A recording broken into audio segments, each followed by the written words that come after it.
말씀인데요. 24장 27절입니다. 한번 제가 읽도록 하겠습니다. 이에 모세와 모든 선지자의 글로 시작하여 모든 성경에 쓴 바 자기에 관한 것을 자세히 설명하시니라. 아멘. 오늘은 기독교와 이 성경 해석에 관한 문제입니다. 그래서 이게 사실은 이거를 성도들 앞에서, 그러니까 우리 예가부 앞에서 하게 될 줄은 꿈에도 생각을 못했습니다. 왜냐하면은 제가 제 전공 과목이고, 그리고 제가 제일 잘 할 수 있는 그런 과목이고, 또 이것 때문에 박사학위를 받았으니까요. 그런데 이렇게 하게 될 줄은 몰랐는데 될 수 있는 아주 쉽게 그렇게 한번 해보도록 하겠습니다. 먼저 우리가 살펴봐야 될 것은 왜냐하면 왜 이것을 하게 되는지에 대한 제가 하고 싶어서 한 게 아니라는 것을 알기 위해서는 먼저 우리가 예가부의 우리 임원들이 먼저 예가부의 퀘스천들, 그러니까 한마디로 뭘 듣고 싶으냐라는 이야기들 속에서 아까 처음에 우리가 물질에 관한 문제들, 그러니까 비트코인이라든지 주식이라든지 이런 얘기들을 했고, 그 다음에 두 번째 시간으로는 왜 기독교가 극우나 정치나 정치 참여를 어떻게 해야 되냐 이런 이야기들 통해서 기독교와 정치에 대한 이야기를 했고, 오늘은 퀘스천들을 한번 볼까요? 퀘스천들을 쭉 보시면은 이렇게 나와 있죠. 대한민국 교회는 왜 쉬운 성경을 안 쓰고 어려운 개혁 개정입니다. 원래 개정개혁판을 사용하나요? 말씀 듣다 보면 오역 혹은 어렵게 번역된 부분들이 많은 것 같은데 라고 되어 있고, 그리고 현재 사용하지 않는 단어들도 많이 있어 이해하기 어려운 부분들이 있는데 쉬운 성경으로 변경이 안 되는 이유가 궁금합니다 라고 되어 있습니다. 중간중간 질문 주시면 일단 대답을 하도록 하겠습니다. 그 다음에 요한복음 2장에 포도주가 떨어졌을 때 어머니가 예수님께 포도주가 없다 하니 예수님께서는 무슨 상관입니까? 내 때가 이르지 않았습니다 라고 답하셨는데 기적을 행하셨습니다. 거부의 의견을 밝히신 것 같은데 왜 어머니 마리아는 예수님의 말씀을 따르라고 하인에게 말씀하시고 예수님은 기적을 행하신 걸까요? 단순하게 보면은 전혀 이렇게 문맥이 맞지도 않고 어머니가 딴짓하고 있는 듯한 느낌을 가지게 됩니다.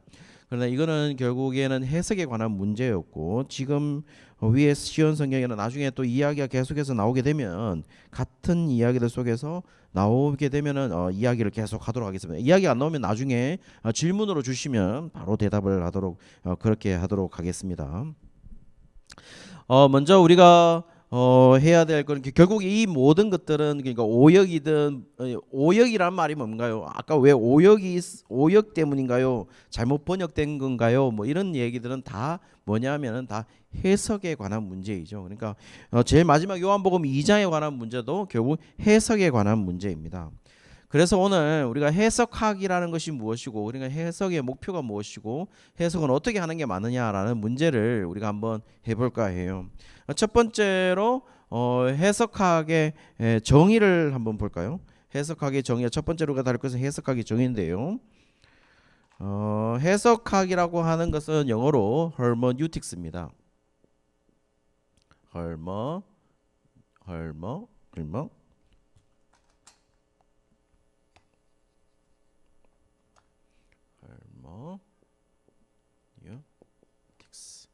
이 hermeneutics라고 얘기를 합니다. 그러니까 이거를 우리가 잘 이렇게 해석 이렇게 생각하기가 쉽지는 않은데요. 이 hermeneutics라는 이 단어가 생겨난 배경은 뭐냐면은 이 hermeneutics라는 이거 로마 그리스 신화에 보시면 헤르메스라는 신이 있습니다. 그 헤르메스라는 신은 사실 이게 예술의 신인데요. 예술의 신인데 대변인이기도 하고, 그러니까 헤르메스라는 이 신은 결국 대변자이고 그다음에 해석자였다. 그래서 그 고대 그리스 신 가운데 헤르메스라는 신의 그 이름에서 따온 겁니다.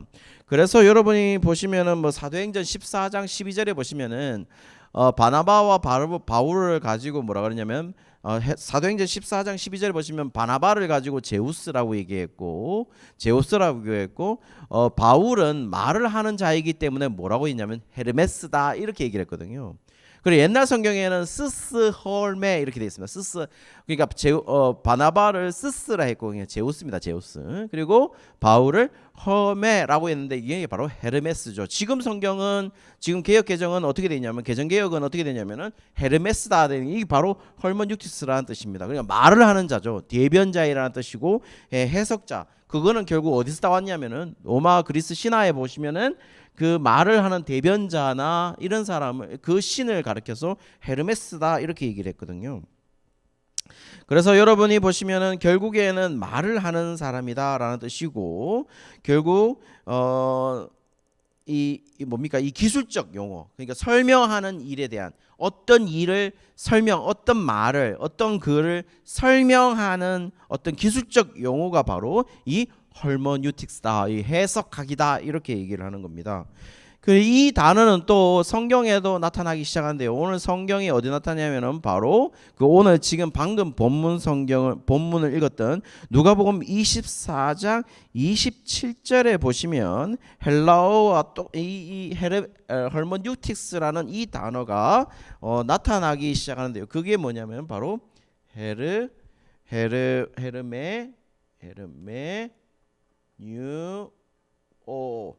헤르메뉴오 이렇게 헤르메뉴오라고 해서 이 단어 그러니까 헤르메뉴오 헐머뉴틱스 헤르메뉴오 이 헬라어 단어가 나타나기 시작하는데요. 이 헬라어 단어가 바로 오늘 본문 읽었던 누가복음 24장 27절에 나와 있습니다. 그래서 누가복음 24장 27절에 오늘 그 단어는 결국 그 엠마오로 가는 두 제자에게 설명하는 단어이죠. 그래서 우리가 전체적으로 그 성경 본문을 한번 보시면 어떻게 돼 있냐면은 영어 번역 성경들을 한번 보실까요? 영어 번역 성경들의 그 설명하시느니라라는 그 부분인데요. 그 설명하시는 부분들을 영어 성경에 보면 이렇게 돼 있어요. KJV와 킹 제임스 버전과 NIV와 NASB와 RSV에 나와 있는데요. 그거 보시면 KJV에서는 He expounded 이렇게 돼 있죠. 그러니까 설명하다, 그가 설명했다라는 부분이고, 그다음에 NIV는 He explained 이렇게 돼 있죠. 그 예수님이 설명하셨다 이렇게 돼 있고, NASB도 똑같이 He explained라고 돼 있습니다. 그러니까 헤르메뇨 헬라어에는 헤르메뉴라고 되어 있는 부분이 영어에는 KJV는 expounded, NIV는 explained, NASB는 explained 되어 있고 RSV가 어떻게 되냐면 interpreted 이렇게 되어 있습니다. 그러니까 interpreted라는 말은 뭡니까? 결국 번역했다는 겁니다. 그가 번역하셨어 라고 돼 있고 그 번역한 게 뭐냐 하면은 모든 성경 그러니까 구약 성경을 얘기하겠죠. 구약 성경 여기 보시면 그냥 한글 성경에는 어떻게 되어 있나요? 27절에 보시면은 27절에 모든 성경에 쓴 바 모든 선지자의 글로 시작하여 모든 성경에 쓴 바 이거는 결국 뭘 말하냐면 구약 성경을 얘기한 거죠. 구약 성경에서 자기에 관한 것이 이 자기는 누굴까요? 그러니까 예수님에 관한 것을 자세히 설명하셨다라는 부분을 RSV는 interpreted 한마디로 자기에 관한 것을 히브리어로 되어 있는 구약 성경에 자기에 관한 것을 이렇게 번역하셨다라는 것입니다. 그러니까 한마디로 뭡니까? 번역이라는 말은 뭐예요? 번역이라는 말은 제대로 번역을 해야 되죠. 우리가 흔히 얘기하다 예를 들어서 이렇습니다. I love you 라고 돼 있을 때 우리가 이걸 번역한다 하면 뭘 번역하는 겁니까? 실제로 번역한다는 말은 I love you 라고 단어를 다 알아야 되죠. I는 뭡니까? 나는 이라는 뜻이죠. 나는. 그리고 love는 사랑한다 라는 뜻입니다. you는요 너를 이라는 뜻입니다. 그러니까 어디에 위치하냐에 따라서 격이 주격인가 목적격이냐 주격이냐 뭐 역격이냐 뭐 이런 것들 봤을 때 이걸 해석하면 I love you를 해석하면 나는 너를 사랑한다라는 뜻이죠. 이걸 가지고 잘못된 번역을 하게 되면 어떻게 됩니까? 나는 너를 이라든지 또는 나는 너를 미워한다 이렇게 해석하면 안 된다는 거죠. 번역이라는 것은 이 의미를 그대로 번역을 해줘야 된다는 것입니다. 그래서 이것을 가지고 우리는 뭐라고 그러냐, 이걸 가지고 이렇게 번역을 하는 것을 가지고 우리는 헐머뉴틱스라고 얘기하고, 예수님도 그것에서 모든 성경에 대해서 자기에 관한 것을 헤르메니오, 헐머뉴틱스, 똑같은 단어입니다. 똑같은, 이거의 단순히 명사형일 뿐입니다. 자, 그렇게 해서 이렇게 설명했다라는 것을 얘기하는 겁니다. 그러니까 뭡니까? 제대로 번역을 해야 된다는 거죠. 또 보시면 고린도전서에 이 헤르메니오의 명사 헤르메니아가 기록되어 있는 곳이 있는데요. 고린도전서 12장 10절에 보시면, 고린도전서 12장 10절을 한번 보실까요? 고린도전서 12장 10절에 보시면 이렇게 되어 있습니다. 여러분 한번 보시면 이렇게 되어 있죠. 어떤 사람에게는 능력 행함을, 어떤 사람에게는 예언함을, 어떤 사람에게는 영들 분별함을, 다른 사람에게는 각종 방언 말함을, 어떤 사람에게는 방언들 통역함을 주시나니 돼 있는데, 그 통역함 있죠. 그 통역함이 바로 헤르메니오가 동사라면 헤르메니아가 바로 뭐냐면, 헤르메니아가 자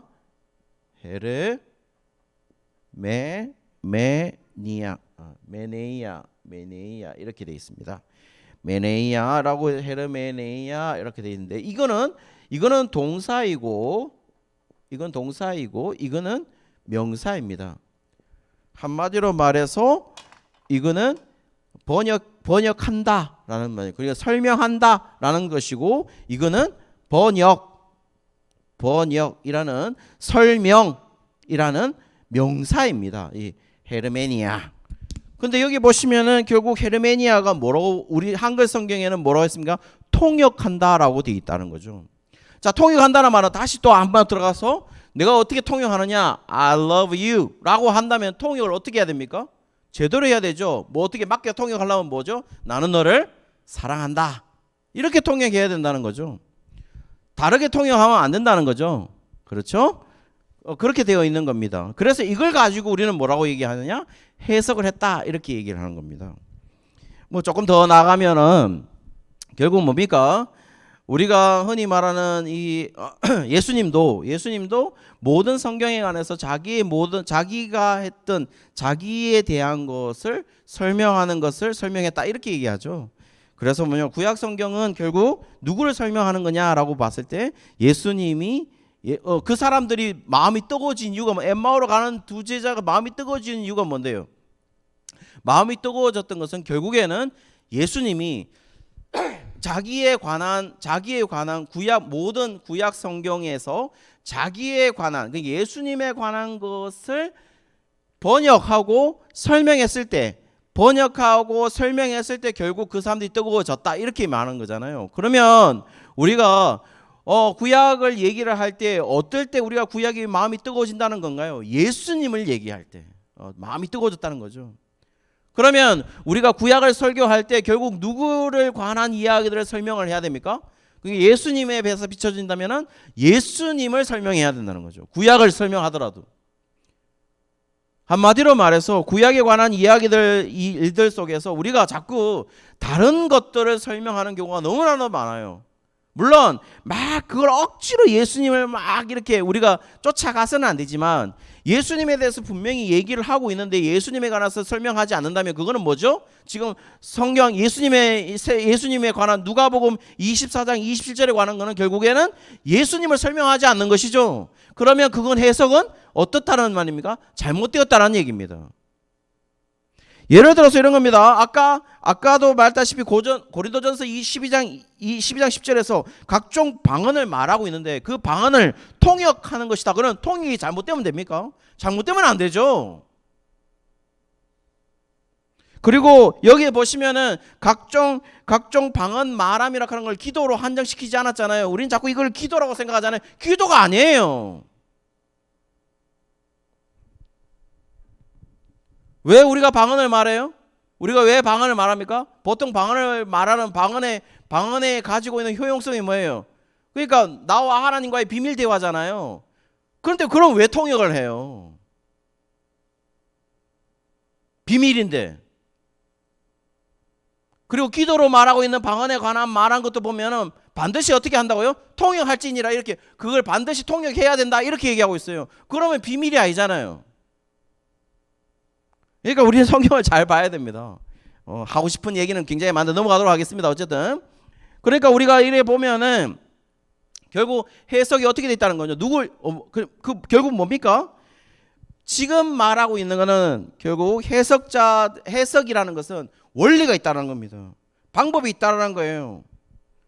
분명히 사용하는 원리들이 있다는 겁니다. 어떤 원리를 사용했느냐, 또 어떤 법칙을 사용했냐, 어떤 방법을 사용했느냐라는 것을 가지고 있는 것이 바로 그 해석학이라는 겁니다. 아까 지금 예수님이 설명하고 있는 것은 자기에 관한 것을 지금 구약이 얘기하고 있다. 그래서 자기를 초점으로 설명하고 있다는 원리를 설명하고 있는 거죠. 그게 해석학이라는 겁니다. 예수님이 해석을 가르쳐줬다는 거죠. 지금 해석자가 누구라는 겁니까? 지금 예수님이었다는 겁니다. 예수님. 예수 그리스도가 해석자였다는 겁니다. 그러니 실제로 보시면은 우리가 이 해석학이라 하는 것이 위험한 이유가 뭐냐면은 해석자가 누구냐에 따라서, 그리고 또 조금 더 세속적으로 얘기하면 해석자가 어떤 해석자의 기술을 가지고 그 기술이 좋지 못하다면 잘못된 해석들이 나올 가능성이 엄청나다는 것입니다. 그래서 해석이라는 것은 굉장히 중요하다는 거예요. 그리고 우리가 미리 먼저 말해야 될 것은 뭐냐면은 결국 해석은 뭡니까? 모든 원리, 방법, 법칙, 해석학이 가지고 있는 방법론이 있고 원리가 있고 모든 법칙이 있는데 그 법칙은 단 한 가지를 발견하기 위한 거예요. 결국 뭘 말하는 거냐면은 저자가 말하는 의도가 뭐냐? author라고 얘기하죠. 이 저자가 지금 뭘 말하고 있느냐라고 하는 것을 얘기하는 겁니다. 그러면 저자가 말하는 것이 있으니까 그 저자는 뭡니까? 실제로 이 저자는 모세오경의 저자는 누굽니까? 모세오경의 저자는 누구예요? 모세죠, 모세. 모세입니다, 모세. 모세는 지금으로부터 몇 년 전 사람일까요? 지금으로부터 3,500년 전의 사람입니다. 3,500년 전의 사람이에요. 거의 3,500년 전의 사람이니까 우리는 뭘 극복해야 돼요? 우리가 극복해야 된다 하는 걸 뭘 말하는 거겠어요? 결국 우리는 모세가 아니잖아요. 그렇죠? 우리는 모세가 아니에요. 그러면 모세라는 사람에 대해서 우리는 극복을 해야 돼요. 그러면 모세는 내가 아닌 다른 사람이잖아요. 그러니까 어덜이에요, 어덜. 다른 사람이에요. 이걸 가지고 타자성이라고 얘기하는데 이 타자성이 뭐냐면 어덜리스라는 겁니다. 타자성. 그리고 뭡니까? 3,500년 전의 사람이니까 시간 갭이 엄청나잖아요. 이걸 가지고 빅 타임 갭이라고 얘기해요.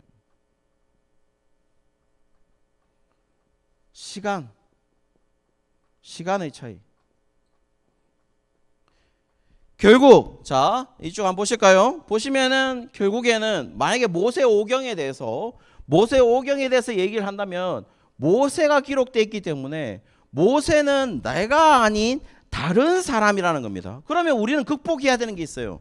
왜냐하면 어덜리스라고 해서 타자성, 한마디로 말해서 다른 저자의 의도를 알려고 한다면은 우리는 그 저자가 내가 아니기 때문에 다른 사람이기 때문에 다른 사람의 생각대로 생각해야 되는 타자성을 극복해야 되고, 그리고 모세는 지금으로부터 3,500년 전의 사람이니까 3,500년 전이라는 빅 타임 갭, 엄청난 시간의 차이를 우리는 극복해야 된다는 겁니다. 왜?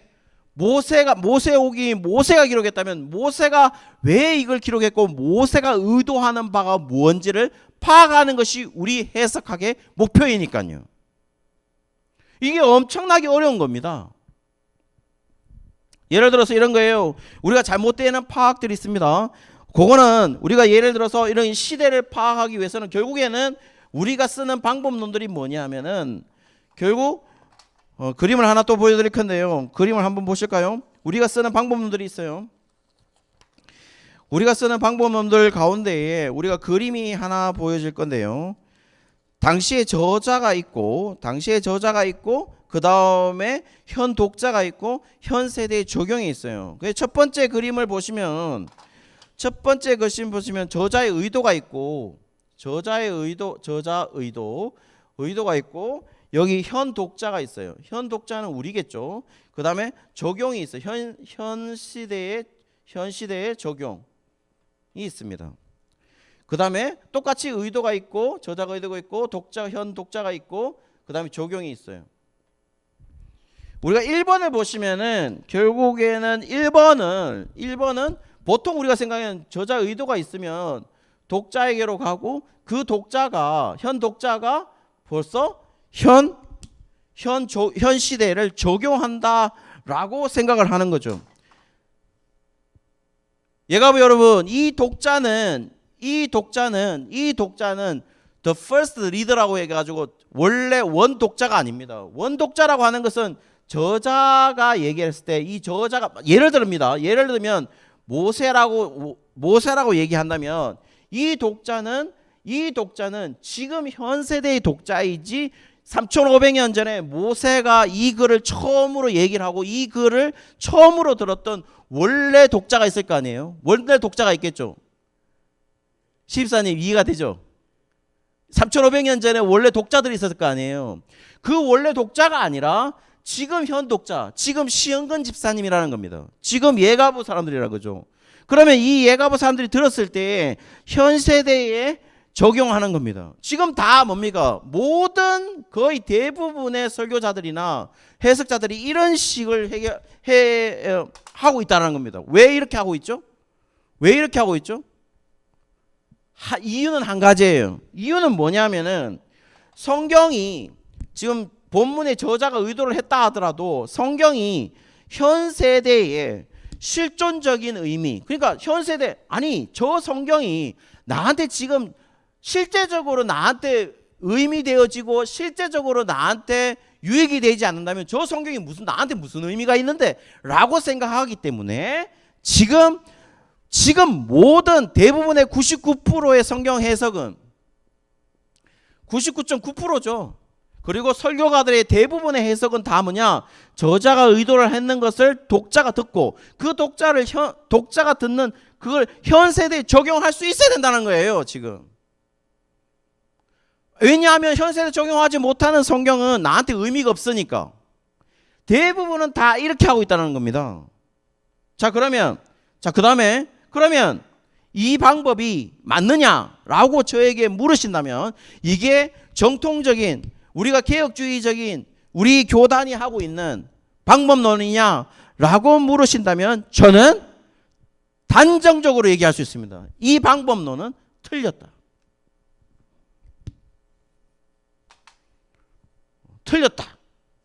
저는 그렇게 얘기할 수 있습니다. 그럼 우리는 어떻게 해야 되냐? 지금 현 독자가 있습니다. 현 독자. 지금 우리입니다. 우리. 독자가 있으면 우리는 누구에게 가야 되냐면은 원래 저자의 의도, 모세라면 모세한테 가야 되는 거죠. 극복을 해야 된다 그랬잖아요. 어떻게? 3,500년 전에 모세가 나와는 다른 사람이기 때문에 어덜리스, 타자성을 극복해야 되고 빅타임 갭, 3,500년 전으로 돌아가니까 시간차다 우리는 극복을 해야 돼요. 여기에 돌아가야 된다는 겁니다. 여기에.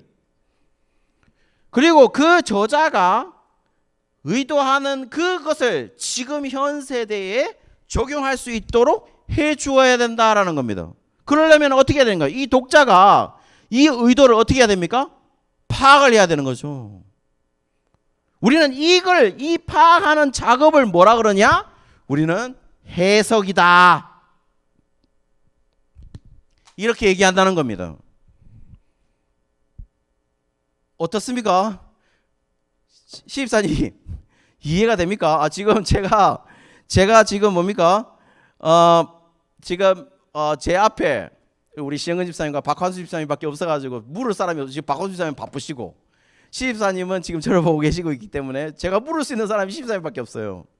안타깝지만 어떻게 지금 다 대충 이해는 다 되시는지 댓글 좀 부탁드려요. 이해는 되십니까? 이해가 되십니까? 이해가 되셨으면 좋겠어요. 그러니까 이거는 결국 뭡니까? 이런 거죠. 지금 우리가 하고 있는 모든 대부분의 설교가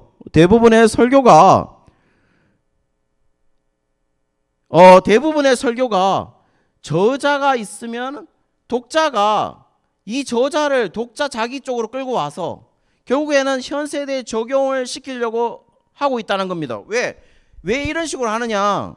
다 1번을 하고 있다는 거예요. 1번 그림 보시면 1번을 다 하고 있다는 겁니다. 왜 1번을 하느냐? 결국 현 세대에 적용되지 못하는, 현 세대에 의미가 없는 성경은 결국 아무런 의미가 없으니까요. 나한테 유익이 되지 않으니까요.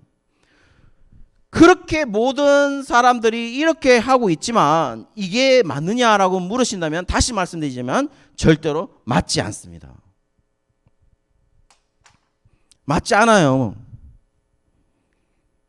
맞지 않습니다. 결국 우리가 해야 되는 성경의 목표는 결국 이겁니다. 밑에 다시 저자한테로 가서 저자가 말하고 싶은 이야기들을 지금 현 세대에 저자가 적용할 수 있도록, 그 저자가 현 세대에 적용할 수 있도록 해주는 것이 해석학의 목표라는 겁니다. 예를 들어 보겠습니다. 이렇게 지금 1번으로 했던 사람들이 다 누구냐면은 슐라이러 마하라든지 딜타이라든지 하이데크라든지 푹스라든지 에벨링이라든지 가다머라든지 리퀘러 같은 사람들, 이걸 가지고 우리는 뭐냐, 신해석학이다 이렇게 얘기하는 겁니다. 그러니까 뭐든지 뭡니까? 독자 중심이라는 겁니다. 현 세대에 지금 현 상황에 실존적인 의미가 있느냐라는 것으로 해석한다는 겁니다. 자, 그렇다면 우리가 예를 들어서 이런 겁니다. 우리가 뭡니까? 우리가 잘 알 수 있는 게 뭐냐면은 창세기 22장에 보시면 창세기 22장에 어떤 이야기가 기록이 되어 있습니까? 창세기 22장에 어떤 이야기들이 기록되어 있어요? 창세기 22장에 어떤 이야기가 기록되어 있냐면은 창세기 22장에 아브라함이 이삭을 바치는 장면입니다. 창세기 22장에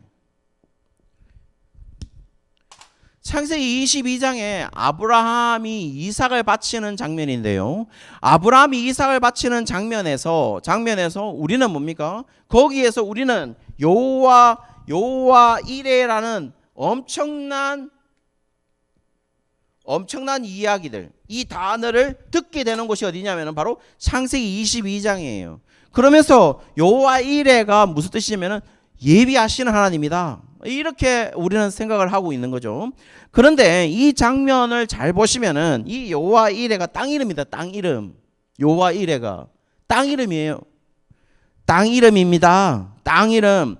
22장 14절에 보시면 아브라함이 그 땅의 이름을 여호와 이레라고 하였다라고 했고, 오늘까지 사람들이 이르기를 여호와의 산에서 준비되리라 하더라라고 돼 있어요. 자, 그러면서 여호와 이레가 땅 이름이에요. 그러면 이것을 자세히 보시면은 이 여호와 이레가 얘기하고 있는 것은 이삭을 죽이려고 하는데, 이삭을 죽이지 말라고 하나님이 이삭을 죽이려고 했는데, 이삭을 바치라고 했으니까 이삭을 죽이려고 했는데 거기에 이삭을 손을 대지 마라, 너는 족자 손을 대지 마라고 하고 그 순양이 하나 있었잖아요. 그 순양을 대신해서 이삭 대신에 바치게 되는 장면이에요. 그러면서 뭡니까? 우리는 마치 순양을 예비해 두신 하나님, 이삭 대신에 순양을 예비해 두신 하나님이라고 얘기해서 우리는 여호와 이레라고 얘기를 한다는 겁니다. 그리고 또 우리는 뭡니까? 우리는 어떤 일들에 대해서, 우리가 모르는 어떤 일들에 대해서 어떤 사람이나 어떤 것들을 예배해 두셨으면 우리는 다 우리는 우리 입술에서 뭐라고 나오느냐? 여호와 이레의 하나님께서 다 예배하셨다라고 우리는 얘기를 한다는 거예요. 그러면서 성경 본문을 창세기 22장의 것을 끌고 와가지고 우리는 적용한다는 거죠. 현 세대에 적용을 합니다. 자, 그러면 이런 적용 방법들이, 이런 해석이 과연 모세가 이걸 기록해가고 있다면 모세는 과연 이 방법을 이렇게 의도했을까라고 묻는다면 절대로 아니죠. 이 방법을 의도하지 않았다는 겁니다. 이런 해석을 의도하지 않았다는 거예요. 모세는 결국에는 이 이레라는 모리아의 한산, 어느 한 산입니다. 모리아에 있는 어느 한 산에 바쳐다. 이 모리아가 무슨 뜻이냐면 실제로 그가 나타나신다라는 뜻입니다. 이래라는 뜻도 실제로 여기 준비됐다라고 말하지만은 실제 히브리어의 뜻은 그가 나타나신다는 뜻이에요. 그가 나타나신다.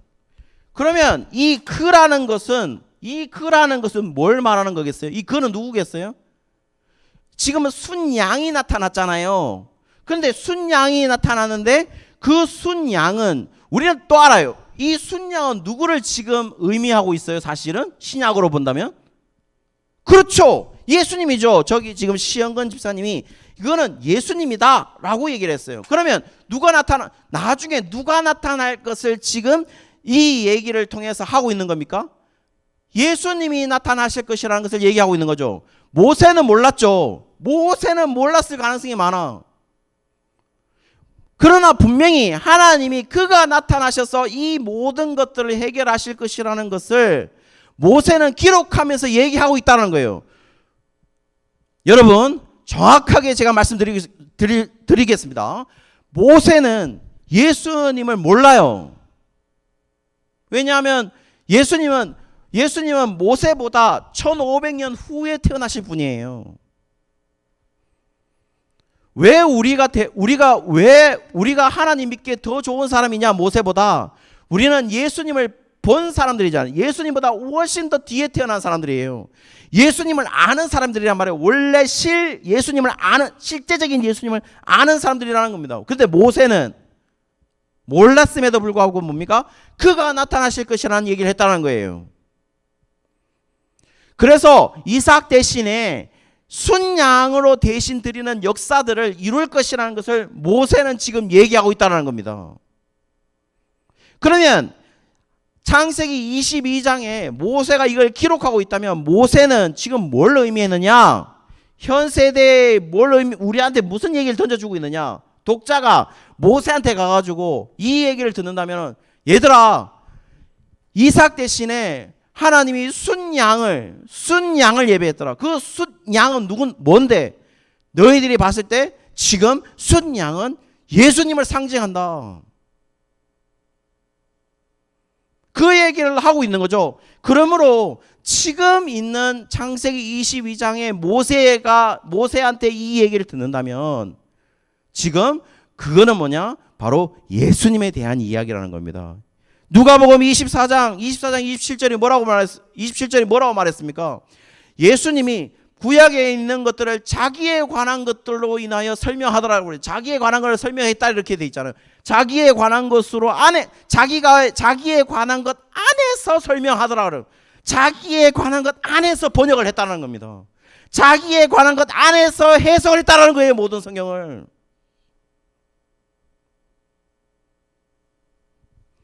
그런데 우리는 이 창세기 22장을 어떻게 해석합니까? 결국 뭡니까? 나보다 어떤 일들에 대해서 하나님이 미리 예비하셨으면 그것도 예비하신 거라고. 여호와 일의 하나님이라고.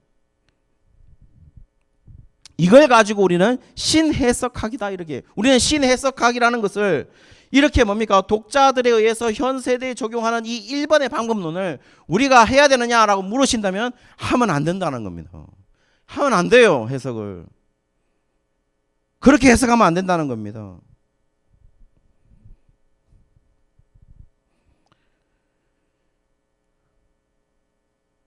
어떻습니까? 우리가 좀 깜짝 놀라겠죠. 사실은 이게 엄청나게 그런데요. 저는 정말 답답한 거는 결국 99.9%가 다 이렇게 해석을 한다는 겁니다. 우리는 여호와 이레를 이렇게 많이 들었을 거예요. 그러나 그 해석은 제가 단적으로 말할 수 있습니다. 잘못된 해석이에요. 자, 그렇게 하면서 우리가 결국에는 현대 사회의 실질적인 중요성, 현대 사회의 실존적인 의미, 그것을 위해서 우리는 해석학을 쫓아가고 있는데 그것을 위해서 우리는 해석학이 목표하는 것은 아니다라는 것을 분명히 해두겠습니다. 자, 그렇게 하면서 결국 뭡니까?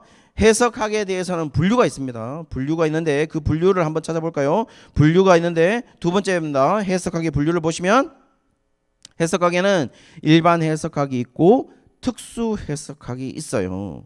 그 일반 해석학에 보시면은 일반 해석학은 이제 각종 유형들 문헌들을 해석하는데 성경의 원래 전반적인 해석 원리를 가지고 해석을 하는 겁니다. 근데 특수 해석학은요. 특수 해석은 이런 겁니다. 비유나 예언이나 계시나 시 같은 해석들은 결국에는 관련된 규칙이 있죠. 그런 것을 특수 해석학이다 이렇게 얘기를 하는 겁니다. 예를 들어서 우리가 장르가 있으면 여러분 역사라는 장르가 있으면 역사적으로 해석하는 게 맞죠. 예를 들어서 우리 성경의 장르 같은 게 역사서가 있죠. 열왕기 상하라든지 그다음에 역대기 상하라든지 이런 것들은 다 뭡니까? 역사서이죠. 신약의 역사서는 뭡니까? 사도행전이에요. 그런데 우리가 시가서도 있어요. 시가서가 뭐 있습니까? 시편 이런 것들, 아가서, 그다음에 뭐 잠언전도서, 지혜서라고 얘기도 하지만 그런 것들이 다 그러면 예를 들어서 시가서를 해석하는 방법으로 열왕기 상하를 해석하면 됩니까? 안 되죠. 시라고 하는 것은 뭡니까? 시라고 하는 것은 그 너머에 다른 의미가 있는 거죠. 그렇죠. 빼앗긴 들에도 봄은 오는가 해서 빼앗긴 들은 뭘 말하는 겁니까? 빼앗긴 들은 바로 우리나라를 말하는 거죠. 봄은 뭘 말하는 거예요? 해방을 말하는 것처럼 그것이 단순히 빼앗긴 들에도 봄은 온다고 얘기를 했을 때 빼앗긴 들이 무슨 뭐 어떤 지주가 잘못해가지고 실제적으로 역사적으로 해석하면 안 되잖아요. 그러니까 역사에 어떤 누군가 빼앗았어 그 들을. 그렇게 해석하면 안 되는 것이고 결국 빼앗긴 들이라는 것은 결국 우리나라를 말하는 것이고 봄이라고 말하는 것은 강복을 말하는 것처럼 시는 그렇게 해석하는 게 맞아요. 이걸 가지고 우리는 특수 해석학이라는 거예요. 그러나 성경에는 시만 있는 게 아니라 다 모두 있습니까? 역사서도 있는 거죠. 복음서도 있는 거죠. 다 그렇게 있다라는 겁니다. 예언도 마찬가지죠. 예언 안에서도 뭡니까? 예언도 뭡니까? 미래의 것을 얘기하면서 묵시적인 것들을 얘기하게 돼요. 묵시라는 것은 상징적인 요소들을 많이 이용하거든요. 왜 묵시라는 것을 왜 상징적인 것들을 많이 이용하게 됩니까? 그것도 설명하면 좀 길긴 한데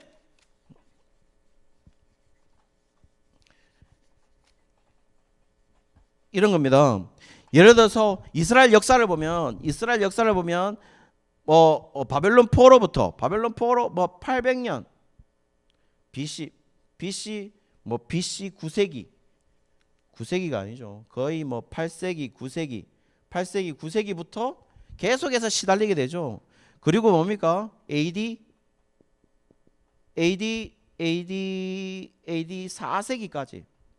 4세기까지 거의 다 뭡니까? 기독교는 거의 박해였어요. 박해의 시기였어요. 그러니까 그때마다 뭡니까? 이 박해당하는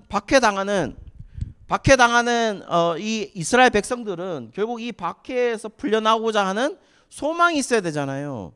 그러나 그 소망을 심어주는 방식이 뭐냐 하면은 결국 소망을 심겨주는 거는 박해를 받는 백성들은 소망을 심어주는 이야기들이 많을 거고 박해하고 있는 지배자들은 그 소망을 심겨주는 이야기들을 안 하기를 바라겠죠. 그러죠? 그러면은 그 소망을 심겨주는 이야기들을 우리끼리만 알 수 있는 내용들로 우리는 뭡니까? 암호화 시키겠죠. 어떤 이야기들을 암호화, 코드화 시킨단 말이죠. 무슨 말인지 알겠죠? 코드화 시켜서 그러면 코드화 시키지만 결국 우리끼리는 소망이 담겨 있는 말들로 코드화되어 있다는 겁니다. 그걸 가지고 우리는 뭐라고 얘기하냐면은 바로 묵시문학이다 이렇게 얘기합니다. 묵시문학. 그래서 요 시기에 유대인들은 유대 문헌들 중에 가장 많은 장르가 바로 묵시문학인 겁니다. 묵시문학. 그러면 코드화되어 있다는 말은 뭘 말하는 겁니까? 뭘 해야 된다는 거예요? 코드화되어 있다는 것은 암호화되어 있다는 것은 해독을 해야 된다는 거죠. 그 해독이 바로 해석이라는 겁니다. 이런 걸 가지고 우리는 특수 해석학이다 이렇게 얘기한다는 겁니다. 자, 그렇게 하면서 해석학에는 이 두 종류가 분명히 있다라는 것이죠. 이 두 종류가 분명히 있습니다. 그래서 해석학이라는 것은 실제로 뭡니까? 이런 일들, 결국 저자가 무엇을 말하는지에 대한 이야기들을 파악하는 것. 우리는 포커스를 어디에 맞춥니까? 우리는 포커스를 아까도 얘기했다시피 우리는 포커스를 우리한테 실존적 의미가 있느냐 없느냐에 관한 이야기들로 너무 포커스를 맞추고 있는데, 원래 해석학은 거기에 포커스를 맞추는 게 아니고 원래는 저자가 말하는 것이 무엇이냐라는 것으로 우리는 포커스를 맞추어야 된다라는 이야기들이라는 것이죠. 오늘 여기까지만 하겠습니다. 여기까지만 하고 너무 많은 것들이 지금 나오고 있는데, 뒤에 우리가 다음에 할 분량은 왜 해석학이 필요하냐라는 문제인데요.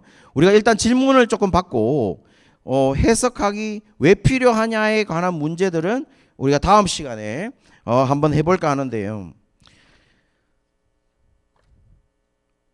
왜냐하면 뒤에 것이 지금 너무 길기 때문에 지금 시간 내에 마칠 수가 없을 것 같아요. 그래서 지금 여러분이 지금 질문 내용이 있으면 질문을 받고 잠깐 뭐 한두 문제 질문을 받고 그 질문에 대해서 대답을 하면 시간이 딱 맞을 것 같아요. 그래서 여러분 혹시 질문이 있으시면 지금 실시간 채팅하고 있는 유튜브 채팅하고 있는 채팅이나 또 아니면은 시영은 집사님의 카톡이나 아니면 우리 예가부의 밴드의 카톡에도 남겨주시면 질문 사항에 대해서는 여러 가지로 대답을 하도록 하겠습니다.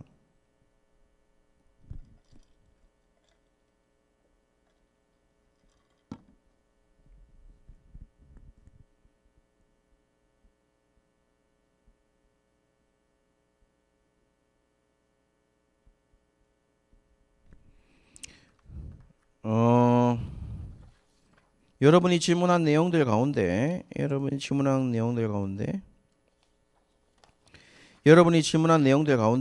뭐 조금 확인하고 싶은 것은 뭐냐면, 결국에는 이런 번역들, 그러니까 번역 성경에 관한 이야기인데요. 번역들이 번역 성경들을 어떻게 다룰 거냐라는 얘기인데요. 번역 성경들 보시면은 첫 번째 질문에 대한 이야기는 할 수 있을 것 같아요. 결국 지금 문제는 우리가 성경 해석학을 하는 이유는 결국에는 저자가 무엇을 의미했느냐라는 이야기들을 결국 우리가 해석해내야 된다는 거잖아요. 그렇기 때문에 우리가 여러분은 어떤 성경을 읽어도 저는 괜찮다고 생각을 해요. 왜냐하면은 쉬운 성경을 읽어도 되고 개역 개정을 읽어도 되고 표준 세번역을 읽어도 돼요. 실제로 또 뭐 이런 얘기들을 할 수가 있는 것 같아요. 그러나 지금 여러분이 이해하는 건 좋아요. 그러니까 쉬운 성경을 읽고 뭐 쉬운 성경이든 세번역이든 공동번역이든 성경을 아무거나 읽어도 돼요. 그러나 문제는 뭐냐면은 그냥 그 이야기를 이해하는 것 정도로 끝마치는 것이 아니라, 해석이라는 것은 뭘 원하는 거냐면 결국 저자가 왜 이렇게 이야기를 하고 있는데, 우리가 지금 쉬운 성경이나 그 다음에 왜 개역 개정이나 이런 거는 지금 그걸 헷갈려 왜 쉬운 성경으로 우리는 하면 안 돼요 라고 얘기하는 거는 의미 전달이 아니라, 의미를 해석하는 게 아니라 결국 뭘 지금 곤역스러워 하는 거냐면은 읽는 것 자체가 이해가 안 되는 거잖아요. 옛날 말이라서. 그리고 이게 종교적 언어로 되어 있다가 뭐뭐 하니라 뭐뭐 하시더라 뭐 이런 거 보니까 이것 자체가 지금 익숙하지 않다 보니까 이해가 안 되는 거기 때문에, 그거는 여러분이 쉬운 성경을 읽든지 뭐를 하셔든지 아무 상관없어요. 이해하기 쉽게 쉬운 성경을 읽든 영어가 평안하시면 영어를 읽든, 영어 번역도 KJV가 있고 NASB가 있고 NIV가 있고 뭡니까 GNT도 있고 여러 가지 많잖아요.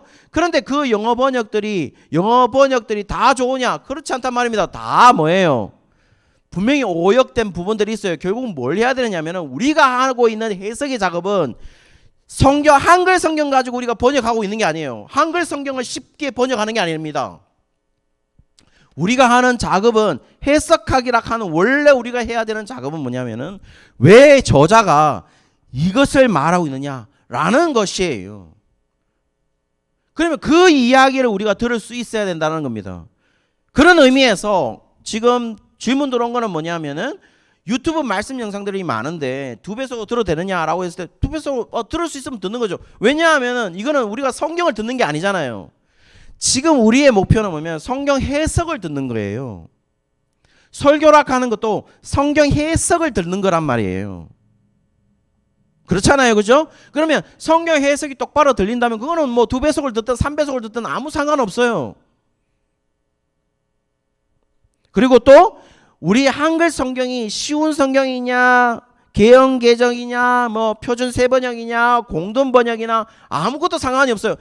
읽으셔도 돼요. 아무거나 읽으셔도 돼요. 자기가 이해하고 싶은 읽으셔도 됩니다. 그거는 우리 말을 이해하기 위해서 쉬운 성경을 택하는 거잖아요. 그렇지 않습니까?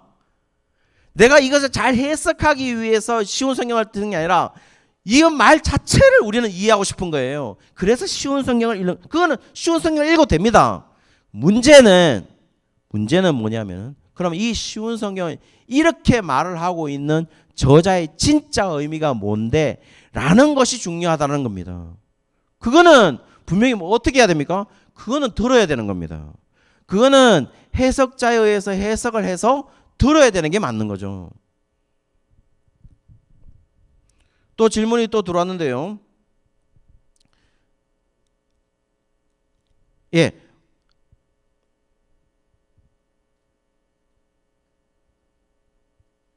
중점을 두고 있는 거. 아까도 말씀드렸다시피 온전한 부분이 없습니다.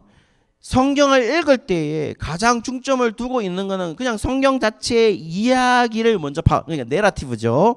이야기를 먼저 이해하셔야 돼요. 이야기를 먼저 이해 안 하시면 모르는 거죠. 그 이야기를 파악하기 위해서는 쉬운 성경을 읽는 게 중요하다. 그러니까 쉬운 성경을 읽으면 이야기가 파악이 된다. 그리고 영어 성경도 마찬가지. 영어 성경은요. 어느 걸 읽으셔도 돼요. 왜냐하면 영어 성경도 뭐냐면 예를 들어서 영어 성경이 대표적인 게 NIV, 그 다음에 NASB, 그 다음에 RSV, 뭐 New RSV도 있습니다. RSV. 그 다음에 킹 제임스 버전. 이 뭐 4가지 종류가 대표적인 건데요. 이 네 가지 뭐 5가지가 어느 절은 원문이 NASB가 더 가까울 때도 있고 어떤 거는 원문이 RSV가 더 가까울 때 있고 어떤 성경은 원문이 그러니까 헬라어나 히브리어가 KJV가 더 가까운 성경이 있어요. 근데 그 판단은 우리가 할 수 없는 거죠. 우리는 원문을 모르는데. 그러니 뭡니까? 지금 다시 말씀드립니다. 영어 성경이든 한글 성경이든 우리가 가장 먼저 알아야 되는 거는 이야기 자체를 알아야 된다는 거예요. 우리는 한글 성경을 딱 읽었는데 이야기 자체를 모르는 경우가 있어요. 이야기 자체가 왜? 어려운 단어로 돼 있으니까. 그러니까 저는 성경을 들으려면 이야기 자체를 알아야 된다는 거예요. 그러면 뭐예요? 설교를 들으러 올 때도 이야기 자체를 알아야 그 설교가 뭘 의미하는지 알죠. 그 해석하는 것은 누구에게 달려있냐면은 결국 설교자에게 달려있는 거예요. 그러니 우리가 다시 한번 다음 주에도 얘기하겠지만 큐티 조심해야 되는 거예요. 큐티는 뭐예요? 조심해야 된다는 거예요. 왜? 내가 이 이야기를 파악을 했으면 내가 이거를 내 자의적으로 해석해야 하는 경우들이 너무 많다는 거예요. 실제로 우리가 흔히 말하는 제가 분명히 말씀드릴 수 있는 거는 내가 어떤 성경책을 읽었을 때 하나님 이게 무슨 뜻이에요? 물었을 때에 하나님이 얘야 태훈아 이거는 뭐는 이런 뜻이고 이런 뜻으로 얘기하고 있는 거야 라고 하지 않습니다. 그렇게 이야기하는 사람의 대부분은 은사주의자들이고 신비주의자들이고 순복음계통의 오순절주의자들이에요. 우리는 그게 없습니다. 그거 같으면 다 기도하지. 이미 하나님이 다 표현되어 있다는 겁니다. 자, 또 질문은 뭐냐면은 다른 번역본도 있는데 개역 개정을 공동으로 사용하도록 선정한 이유 뭐 간단한 겁니다. 뭐 조금 나쁜 말은 돈 때문이죠. 돈 때문이에요, 사실은. 왜냐하면은 결국에는 한 성경책으로 읽어야 우리 교단이 선택하고 있는 거는 그냥 개혁 개정이에요. 그러니까 그거는 뭐 개정 개혁인데요. 어쨌든 그렇게 하다 보니까 뭡니까? 그냥 교회가 한 공통적인 성경을 사용해야 되지, 만약에 교회가 한 공통적으로 사용하지 않다 보면 각 사람들이, 어떤 사람은 쉬운 성경 들고 있고 어떤 사람은 뭐 공동번역 들고 있고 어떤 사람은 개정이 있으면 설교가 하는 사람이 쉽지를 않죠. 왜냐하면 똑같은 성경 구절을 가지고 해석을 하는 게 맞잖아요. 그러다 보니까 거기에 의해서 그런 덕 차원에서 얘기하고 있는 것이지, 개헌 개정이 무조건 오라, KJV가 무조건 오라, 그렇지 않습니다. 우리는 실제적으로 원문 성경도 틀려요. 왜? 원문 성경, 지금 또 원문으로서는 진짜 리얼 헬라어 신약 성경, 리얼 히브리어 성경은 존재하지 않습니다. 다 뭐 어떻게 한 겁니까? 사본적으로 통합을 해서 지금 원문이라고 남아 있는 것이 신약 성경이고, 헬라어 신약 성경, 그다음에 히브리어 성경. 진짜 히브리어 성경, 진짜 성경은 남아 있지 않아요. 원문도 남아 있지 않는데 우리가 지금 개혁 개정이 다 맞다? 물론 자꾸 이런 말을 하니까, 아니 성경이 번역이 오역된 부분이 너무 많으니까 결국 우리가 이걸 읽어야 돼요. 아니 오역된 부분이 많은데 왜 읽어요? 라고 얘기를 하시겠지만 그래도 읽어야 됩니다. 왜냐하면은 그거는 잘 모르는 거잖아요. 저는 이야기를 파악을 해야 설교를 들을 때 설교자가 이것을 해석했을 때 이야기에 대한 해석을 바로 알게 된다는 겁니다. 이야기 자체를 모르고 있으면 이 해석을 들은들 무슨 이야기 의미를 알 수 있겠어요? 모르는 거죠. 그러니 뭡니까? 그러니까 성경 통독을 할 때도 저는 추천을 드리고 싶은 게 있어요. 내가 이해할 수 있는 성경책을 골라라.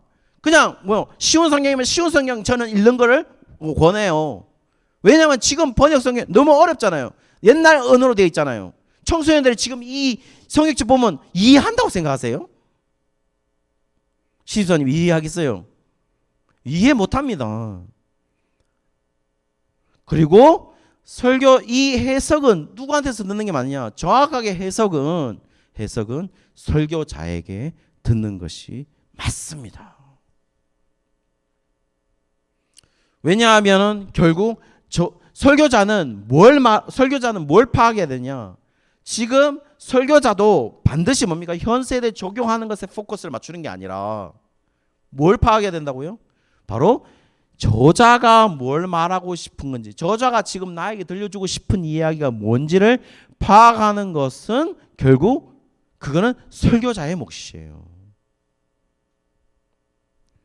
그러면 우리가 성경을 읽어야 돼요. 읽어야죠. 그럼 뭘 읽는 게 좋느냐?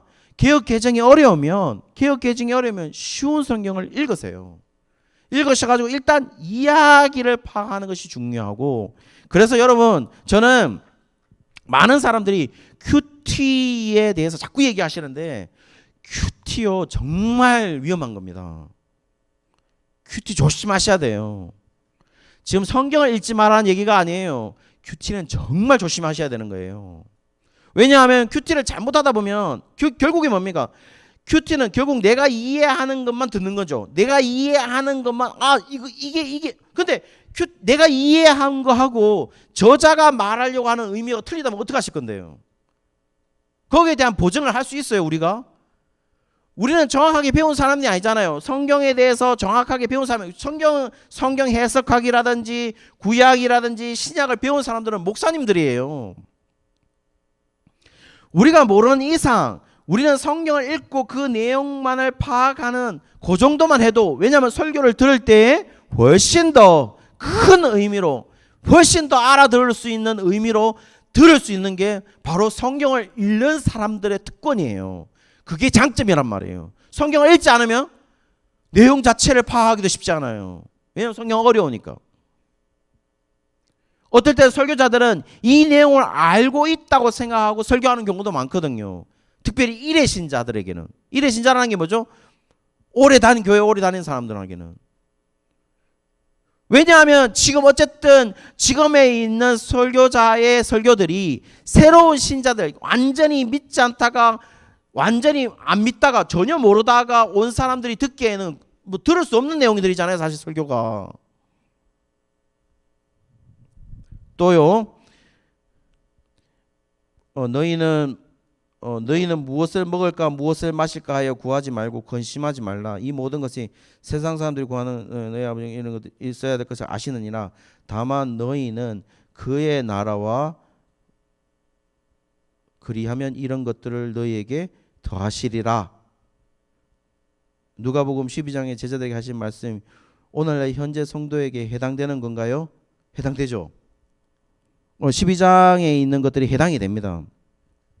결국 이 얘기는 뭐냐면은 너희가 무엇을 먹을까 무엇을 마실까 하여 구하지 말고 근심하지 말라라고 얘기를 하고 있고, 이 모든 것은 세상이 구하는 것이라. 그러니까 한마디로 말해서 세상이 구하는 것들이 다 있습니다. 세상 사람들이 구하는 초점들이 있단 말이에요. 그런데 너희는 뭐라 그러냐면 너희 나라와 그의 나라와 그 의를 구해야 된다고 얘기하거든요. 보통은 누가복음 12장.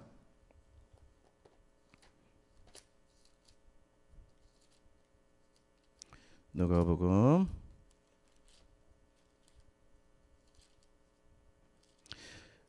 12장 같은 경우에는 11장의 기도를 가르치고 그 다음에 12장의 내용이 나오는 거잖아요. 그렇지 않나요?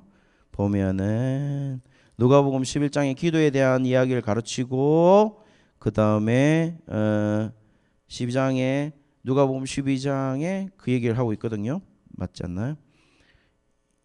예, 여기 보시면은 이 얘기는 결국 마태복음에 보시면은 기도하는 것과 그 다음에 이어지는 거거든요. 거기에 보시면 너희는 그의 나라를 구하라. 그러면 여기 보시면 거기 누가복음 12장 31절에 보시면 마태복음 조그만하게 적혀져 있는 부분이 보시면 마태복음 6장 33절이에요. 마태복음 6장 33절은 어떻게 기록되어 있냐면은 마태복음 6장 33절은 어떻게 되냐면은 그런즉 너희는 먼저 그의 나라와 그 의를 구하라 이렇게 돼 있어요. 그리하면 이 모든 것을 너에게 더하는 것이라. 그리고 위에 보면 마태복음 6장 32절에 보시면 어떻게 되냐면 이방인들이 구하는 것이다. 너희가 무엇을 먹을까 무엇을 마실까 무엇을 입을까 하지 말라. 이렇게 얘기하고 있는 거죠. 지금 뭘 얘기하는 것이냐면은 결국 이 시대를 반영하는 것인데요. 결국 예수님을 믿는 것들 자체가 예수 믿는 것 자체가 무엇을 입는 것, 무엇을 먹는 것, 무엇을 뭐 이런 것 거기에 초점이 있는 게 아니에요. 예수님이 가지고 있는 초점은 뭐냐면 그의 나라와 그 의예요. 그 의. 그의 나라와 그 의. 그 의라고 얘기할 때 그 의는 뭘 것 같아요? 여러분, 의가 뭐예요? 그 나라와 그 의. 의가 뭘 같아요? 그 나라와 그 의가 뭐죠? 여러분, 다시요. 그 나라와 그 의라고 얘기했을 때 6장 32절에 33절에 그 나라와 그 의라고 얘기했을 때 많은 사람들이 그 의를 가지고 뜻이라고 생각하는 사람들이 많아요. 뜻의다. 이때까지 그렇게 알고 있는 사람들이 많지 않나요? 그렇지 않습니다. 옳을 의입니다. 옳을 의. 옳을 의입니다. 옳을 의. 지금 또 이게 헷갈려 하는 사람들이 많을 것 같은데요. 바로 영어 성경을 찾아보도록 하겠습니다. 제가 찾아볼게요. 바로 이거를 지금 6장 너는 그 나라와 그 일을 구하라고 얘기하시는 부분들 가운데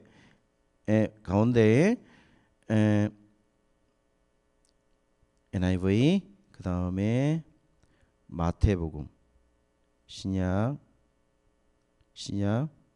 마태복음 6장 33절 여기 보시면 이렇게 돼 있어요. But seek first his kingdom and his righteousness.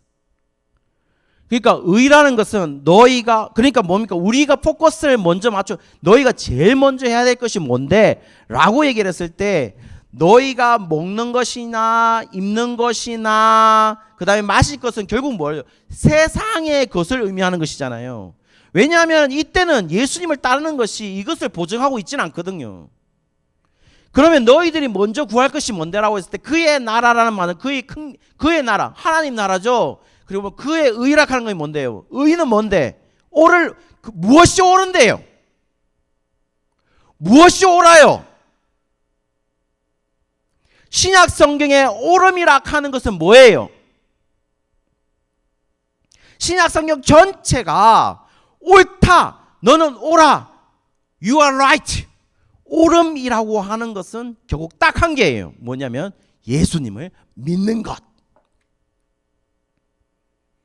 그것을 구하라, 그것이 먼저야 라고 얘기하고 있는 거예요. 그래야만 그 뒤에 따라오는 것이 의미가 있다는 거예요. 그 다음에 따라온 것이 무엇을 입고 무엇을 먹고 무엇을 마시는 것이 이게 전제되어야만 이게 의미가 있어. 만약에 그의 나라와 그 옳음이 전제되어 있지 않다면 무엇을 마시고 무엇을 입고 무엇을 마시는 것이 의미가 있느냐? 의미가 없어. 살아도 산 게 아니야 라고 얘기하는 거죠. 지금 의미는 그거예요. 그러니 우리가 조금 뭡니까? 이 성경 해석을 하다 보면 우리가 지금 이 부분도 그 나라와 그 일을 자꾸 예수님의 물론 그렇게 하니까 의미는 뭐 별로 달라진 건 없겠지만 분명한 거는 뭡니까? 그 나라와 그의 옳음을 구하라. 너희는 먼저 그의 나라, 하나님의 나라와 그의 옳음을 구해라. 그리고 옳은 게 뭔데요? 그의 나라는 뭔데요? 하나님 나라이고 그의 옳음은요, 예수님을 믿는 것이죠. 신약 성경 전체가. 왜냐하면 의인은 그의 의인, 옳은 사람은 뭐로 구원을 받는다고요? 믿음으로 구원을 받으니까요. 모든 사람은 그 믿음으로 의를 장치하잖아요. 의를 획득하잖아요. 예, 그 얘기를 하고 있는 것입니다. 또 지금 뭐 또 다른 질문이 있나요? 다른 질문이 지금 또 계속 들어오고 있는지 모르겠는데요. 어떻습니까? 다른 질문이 들어와 있나요? 없으면은 그렇죠. 예, 그 얘기입니다. 그 얘기입니다. 다시 말씀드립니다. 현주님이 지금 질문하고 있는 내용은 뭐냐면 결국 우리가 전제돼야 하는 게 뭐냐? 우리가 먼저가 뭔데? 여기 먼저라고 먼저라고 얘기했잖아요. 그 먼저가 뭐냐라는 거죠. 그리고 우리 정민님 제대로 배우려면 신학교에 가야 할까요? 아니죠. 신학교에 가는 게 아니죠. 신학교에 가는 게 아니에요. 신학교에 가는 게 아니고 교회가 교회다운 건 아까도 말씀드렸다시피 교회가 교회다운 것은 제대로의 말씀이 선포되는 거잖아요. 결국에는 신학교에 가는 게 아니고 좋은 목사님을 만나야죠. 이게 농담으로 얘기하는 게 아니에요. 그냥 우스갯소리로 가볍게 얘기하는 게 아닙니다. 옳은 말씀을 전하는 자의 교회에 있어야죠. 그게 제일 중요한 거예요. 정민님이 신학교 갈 이유는 없어요. 그럼 다 신학교 가게요? 아니죠. 거기에서 옳은 말씀을 선포하라고, 똑바로 해석하라고 신학교에서 성경 해석하기라는 과목도 배우고 구약, 신약, 실천 신학, 조직 신학 다 배우는 겁니다. 그리고 그렇게 해석을 해야 되는 거예요. 그러니까 교회는 옳은 가르침이라는 게 굉장히 중요한 거예요. 교회랑 아까 예수님이 모든 구약 성경을 어떻게 했다고요? 자기에 관한 모든 성경 안에서 자기에 관한 것을 얘기했다 이렇게 돼 있잖아요. 그렇게 돼 있다는 겁니다. 그러니까 뭡니까? 좋은 목사님 밑에 있어야 돼요. 그러니까 옳은 말씀을 전해주는, 물론 인격도 좋으면 좋겠죠. 인격 좋으면 금상첨화겠죠. 인격도 좋고 먹어도 다 좋겠지만 제일 먼저는 뭐냐? 옳은 말씀이 선포되는 교회에 있어야 돼요. 정미 집사님이 신학교 갈 이유는 없어요. 옳은 설교, 옳은 말씀이 선포되는 교회에 있으면 되는 거예요. 그리고 모르는 게 있으면 옳은 선포를 하는 목사님한테 물으면 되는 거예요. 그렇게 돼 있는 그게 교회예요. 교회 그런 교회가 없으니까 문제인 거지. 자, 또 질문이 있으면 또 계속 받을게요. 한 개만 더 받아볼게요. 없으면 바로 마칠까 합니다. 다음 주까지 계속 할까 하는데요. 예, 없는 것으로 알고 우리 다 같이 기도하도록 하겠습니다. 살아계시고 역사하시는 하나님 아버지, 해석이라는 것이, 성경을 바라보는 것이 쉽지는 않습니다. 그렇지만 하나님 아버지, 우리가 성경을 바로 알고 또 성경에서 말하고 있는 우리에게 들려주는 이야기들을 바로 알고 거기에 행동하는 우리 모든 예가부의 가족들 될 수 있도록 하나님 역사하여 주시옵소서. 감사드리며 예수 그리스도의 이름으로 기도드리옵나이다. 아멘. 예, 말씀에 의지해서 축도하도록 하겠습니다. 지금은 우리 주 예수 그리스도의 은혜와 하나님의 사랑과 성령의 위로 교통하심이 하나님의 말씀을 말씀답게 듣고 그 말씀을 우리의 삶에 경험하기를 원하는 우리 모든 예가부의 가정들 머리 위에 지금으로부터 영원토록 함께 있을지이다. 아멘.